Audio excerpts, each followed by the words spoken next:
ნაკრებმა სომხეთის ნაკრები მეორედ დაამარცხა, ამჯერად ანგარიში 6-1.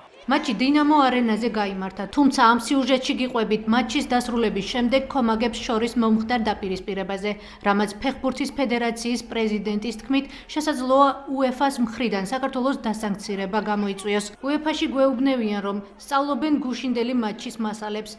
ამის შესახებ ინფორმაცია UEFA-მ ექსკლუზიურად მოგვაწოდა.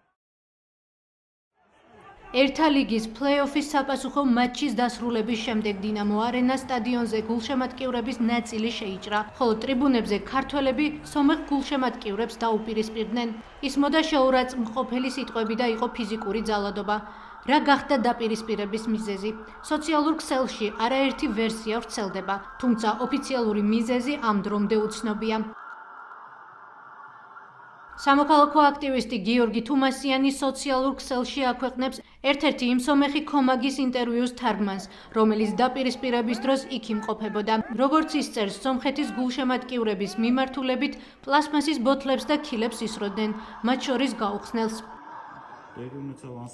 წამებში აღმოჩნდით პლასმასის ბოთლების და მეტალის ქილების წვიმის ქვეშ. არ ვიცი ქართველი გულშემატკივრები რანაირად აღმოჩნდნენ ჩვენს სექტორთან. პირდაპირ გაგებით შეიარაღებული ამ ბოთლებით და ქილებით. ხაზგასმით ვამბობ, გაუხსნელით. გაუხსნელ ბოთლებზე და თავსახურებზე ჩვენს გულშემატკივრებს აკონტროლებდნენ. რანაირად აღმოჩნდა ამ ადამიანების ხელში ასობით გაუხსნელი ბოთლი და ქილა.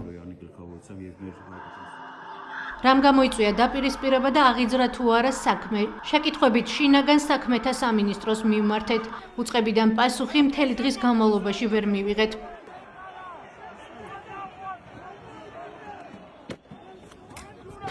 სოციალურ ქსელში მომხდარის გამო, გამარჯვების გამო, ქართველი ფეხბურთელების ხოტბაზე მეტად ქართველი ქომაგების კრიტიკას შეხვდებით და როგორც უკვე გითხარით, ქმედებების გამო შესაძლოა UEFA-ს სანქციებიც მივიღოთ, მაგრამ ამ ფონზე არაფერს ამბობენ ქართული ოცნების წარმომადგენლები, რომლებიც მიმდინარე მოვლენებს VIP ლოჟიდან აკვირდებოდნენ. ვიდრე გამოძიება ფაქტებზე დაყრდნობით კონკრეტულ ინფორმაციას გაავრცელებს, ორივე ქვეყნის მოსახლეობა სოცქსელში გავრცელებულ ვიდეო მასალებს აანალიზებს. მაგალითად, ვრცელდება ვიდეო, რომელშიც სომეხი გულშემატკივარი მშობლიურ ენაზე სომხეთის ფეხბურთის ფედერაციის პრეზიდენტის არმენ მელიქბეკიანის გადადგომას ითხოვს. სკანდირებენ მელიქბეკიან წადი. ერთ-ერთი ვერსიით, ქართველმა გულშემატკივარმა სიტყვები მათი მისამართით არასწორად გაიგო.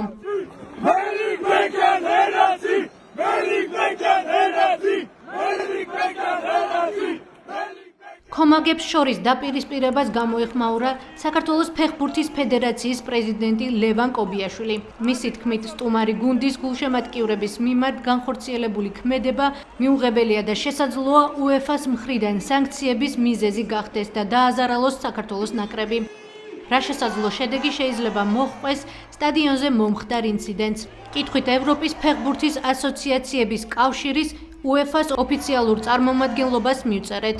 მათ მიერ მიღებული ინფორმაციის მიხედვით, გუშინდელ მატჩებთან დაკავშირებით მასალებს სწავლობენ და თუ ეს გამოიწვევს დისციპლინარული სანქციების დაწესებას, ვებსაიტზე გამოაქვეყნებენ.